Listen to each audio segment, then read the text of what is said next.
Hello guys, welcome back to Sportex Telugu. Sir, match describe చేయాలంటే ఒకటే ఒకటి చెప్తా. Triple D, dedication, determination and domination. ఫైనల్లో టీమిండియా క్లియర్గా ట్రిపుల్ డి పర్ఫార్మెన్స్ చేసి న్యూజిలాండ్ని డామినేట్ చేసింది. మ్యాచ్ ఫస్ట్ ఇన్నింగ్స్ అయిపోయాకే ఆల్మోస్ట్ క్లియర్ అయిపోయింది.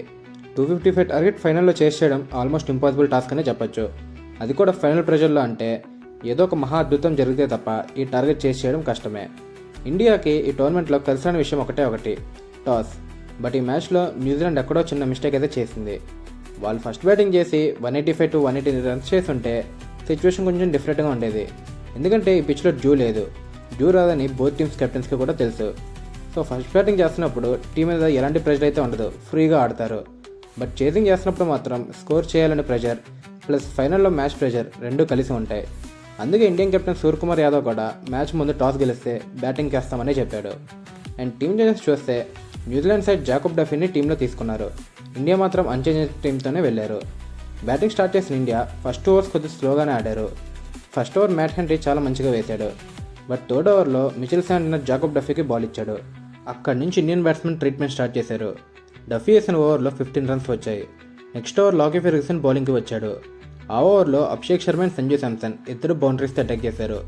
ఆ ఓవర్లో 24 రన్స్ వచ్చాయి. ఇంకా షాకింగ్ ఏంటంటే ఫెర్గ్యూసన్ ఈ మ్యాచ్లో 2 ఓవర్స్లో 48 రన్స్ ఇచ్చాడు. ఇండియన్ బ్యాట్స్మెన్ లిటరలీ పండగ చేస్తున్నారు ఫెర్గ్యూసన్ బౌలింగ్లో.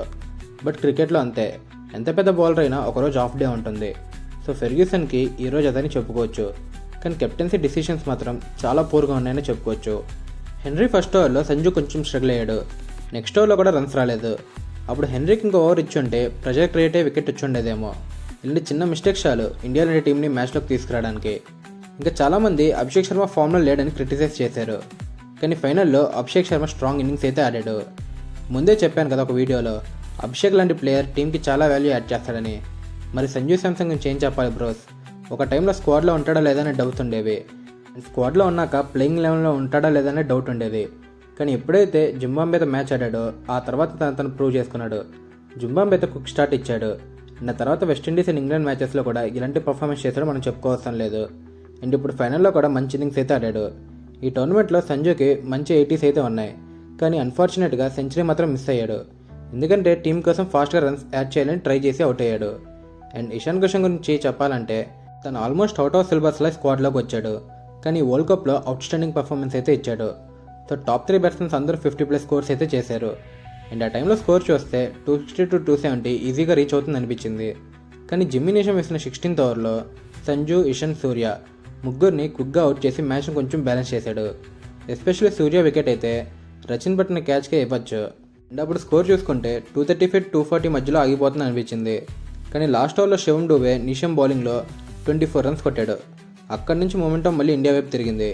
సో సింపుల్గా చెప్పాలంటే 1 to 15 అవర్స్ అయితే ఇండియా డామినేషన్ చేసింది. అండ్ 16 to 19 అవర్స్లో న్యూజిలాండ్ కొంచెం కంబ్యాక్ అయితే ఇచ్చింది. అండ్ లాస్ట్ ఓవర్లో మాత్రం మళ్ళీ డూబే వల్ల మ్యాచ్ మళ్ళీ ఇండియా సైడ్కే వచ్చింది. సో ఫైనల్గా India 255 runs strong total set చేసింది. చేస్కి వచ్చిన న్యూజిలాండ్లో ఆల్మోస్ట్ ఒక ప్లేయర్ పర్ఫార్మెన్స్ మాత్రమే హైలైట్ అయింది. టిమ్ సైఫర్ట్ 26 బాల్స్లో 52 రన్స్ చేశాడు. అండ్ లాస్ట్లో శాంట్నర్ కూడా 43 రన్స్ చేశాడు. సో న్యూజిలాండ్ మ్యాచ్లో ఉండాలంటే వాళ్ళు చేయాల్సింది లాస్ట్ ఓవర్లో 10 to 12 రన్స్ మాత్రమే రావాల్సింది, లేదా పవర్ ప్లేలో 65 to 75 రన్స్ స్టార్ట్ రావాల్సింది. కానీ రెండు రివర్స్ అయ్యాయి. ఫిన్ అలన్ ఎర్లీగా అవుట్ అయ్యాడు. రచిన్ రవీంద్ర, గ్లెన్ ఫిలిప్స్ వీళ్ళు కూడా ఎక్కువసేపు క్రీజ్లో ఉండలేకపోయారు. ఫైనల్గా 19 ఓవర్స్లో జస్ట్ 159 రన్స్ మాత్రమే చేసింది న్యూజిలాండ్. ఇండియా బౌలింగ్లో హార్దిక్ అండ్ అభిషేక్ 1 వికెట్, అక్షర్ పటేల్కి 3 wickets and man of the match Jasprit బుమ్రాకి 4 వికెట్స్. బుమ్రా గురించి ఎంత చెప్పినా తక్కువే bros. The man, the myth, the legend అని చెప్తాను. రన్స్ కంట్రోల్ చేయాలన్నా, వికెట్స్ కావాలన్నా కెప్టెన్ ఫస్ట్ వేసే బౌలర్ బుమ్రానే. ఆ ఇంపాక్ట్ అలాంటిది. ఫైనల్గా ఇండియా వరల్డ్ కప్లో ఆల్మోస్ట్ అన్ని మ్యాచెస్ కొద్దిగా స్ట్రగుల్ అవుతూనే గెలిచింది. కానీ ఫైనల్లో మాత్రం కంప్లీట్ డామినేషన్తో విక్టరీ తీసుకుంది. ఈ విన్తో ఇండియా 2 రికార్డ్స్ క్రియేట్ చేసింది. Back to back T20 world cups గెలిచిన ఫస్ట్ టీం అయింది. అండ్ హోమ్ గ్రౌండ్లో T20 వరల్డ్ కప్ గెలిచిన ఫస్ట్ టీం అయింది. అండ్ ప్లేయర్ ఆఫ్ ది ఫైనల్గా Jasprit Bumrah and player of the టోర్నమెంట్గా సంజు శాంసన్గా ఉన్నారు. అండ్ కోచ్ గౌతమ్ గంభీర్ గురించి కూడా చెప్పాలి. తన కెరీర్లో ప్లేయర్గా కూడా ICC టోర్నమెంట్ గెలిచాడు. అండ్ ఇప్పుడు కోచ్గా కూడా ICC టోర్నమెంట్ గెలిచాడు. సో ఈ ఫీట్ సాధించిన ఫస్ట్ ప్లేయర్ గౌతమ్ గంభీర్ అనే చెప్పుకోవచ్చు. ఎన్ని ట్రోల్స్, మీమ్స్ వచ్చినా సైలెంట్గా తన పని చేసి ప్రూవ్ చేశాడు వై హీస్ గంభీర్ అని. సో ఫైనల్లీ గైస్, ఈ ఫైనల్లో ఇండియా ట్రిపుల్ డీతో కంప్లీట్ డామినేషన్ చేసింది. మీ ఒపీనియన్ ఏంటి ఈ మ్యాచ్ గురించి కమెంట్ సెక్షన్లో చెప్పండి. వీడియో నచ్చితే లైక్, షేర్ అండ్ సబ్స్క్రైబ్ చేసుకోండి.